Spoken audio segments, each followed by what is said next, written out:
Let's get you ready for week 7 next on Fantasy Baseball Today in 5.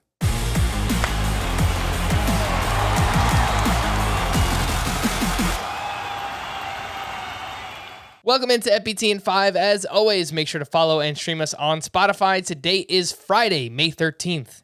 Spooky. I am Frank Sanford, joined by Scott White, and let's get you ready for week 7. The schedule is really spread out once again. 2 teams have 5 games, the Reds and the Guardians. 15 teams have 6 games, 10 teams have 7 games, and 3 teams have 8 games. Scott, before we get into your 2-start pitchers to stream, who are some of these fringe options that you have questions about for next week? Yeah, so let's talk about some of these 2-start guys, shall we? Noah Syndergaard, in theory, very interesting. He gets the Rangers and the Athletics. You like those matchups. May only end up being 1 start because the Angels like to insert a 6th starter from time to time, space out Ohtani specifically. They do have an off day in the middle of the week that makes it so they don't have to. So I'm going to keep my fingers crossed and start Syndergaard. Luis Severino, his return from Tommy John is mixed results. He gets the Orioles in Baltimore, which is now a very pitcher-friendly park, and the White Sox, who we think of as having a good lineup, but they actually haven't performed that well so far this year. So I like Severino for this week.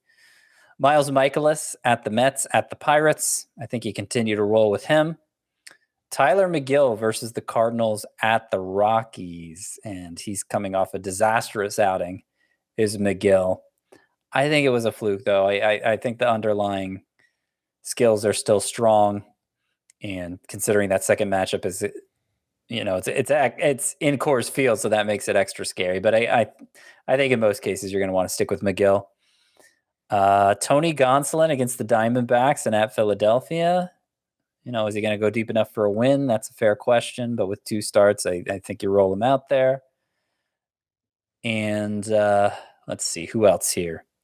Ian Anderson at Milwaukee, at Miami. I'm kind of leaving that for points leagues, even though the matchups are halfway decent. The walk to strikeout ratio has been terrible for Ian Anderson so far. I'm going to say no for Chris Flexen at Toronto and at Baltimore. I'm going to say no for Madison Bumgarner at the Dodgers, at the Cubs. And I'm going to say no for Alex Wood at Colorado. So in Coors Field there, and versus the Padres. I think Wood's a pretty good pitcher, but he hasn't looked like it so far this year, and those matchups are awfully tough. All right, let's take a look at some streamers. Got some 2-starters, some single-start streamers. Who do you have in week 7? Yeah, so, I saved the guys. I didn't mention the guys who are rostered in less than 80% of leagues yet, so I'm going to mention them now. Garrett Whitlock against the Astros, against the Mariners. Not the greatest matchups, but I just think he's a good pitcher. Again, questions how deep he'll pitch into games, but with 2 starts, willing to roll with him. Jose Urquidy's okay at Boston versus the Rangers, but I don't think the ratios are going to be good enough for categories leagues. Probably just a points league only option for this week. Same for Jameson Taillon, who I think has overachieved so far, but at Baltimore versus the White Sox, those matchups are good enough for points leagues. Yusei Kikuchi versus the Mariners versus the Reds. Pretty good matchups. And, he's pretty combustible, but his last 2 starts have been his best 2 of the year, I'm pretty sure. So hopefully he'll keep it going against those 2 teams. If you need to go a little deeper, Brad Keller against the White Sox and Twins, Martin Perez against the Angels and Astros. Really don't like those matchups, but he's been hot lately. 2 extreme ground ball pitchers who can hopefully limit the damage at least. I don't love them for this week, Keller and Perez, but you may be less risk averse than me. 1-start options, just a few here. Josh Winder at the Athletics, despite his poor showing Thursday. I think he's really good, and you like that matchup. Jordan Montgomery at Baltimore. Roll with him. Drew Rasmussen against the Tigers. I think they're all good plays for this week. All right, let's move over to the hitter side of things. The best hitter matchups for next week: the White Sox, the Cubs, the Diamondbacks, the Royals, and the Astros.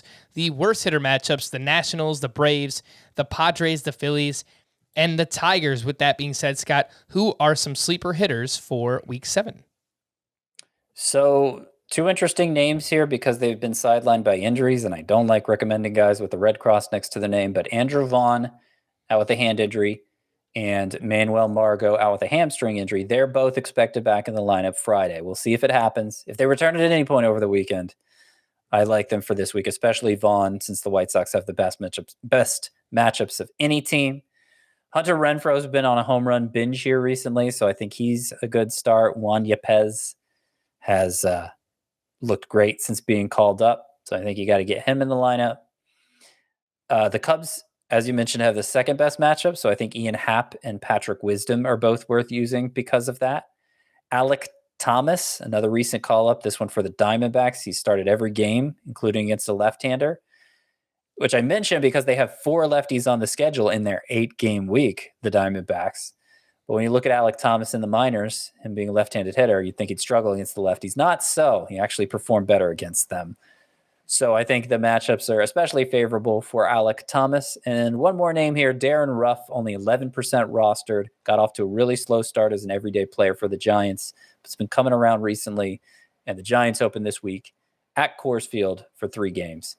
So Darren Ruff, a nice deep sleeper for you. All right. For more extensive fantasy baseball coverage, listen to the Fantasy Baseball Today podcast on Spotify, Apple Podcasts, Stitcher, your smart speakers, or anywhere else podcasts are found. And thanks for listening to Fantasy Baseball Today in 5. We'll be back again tomorrow morning. Bye-bye.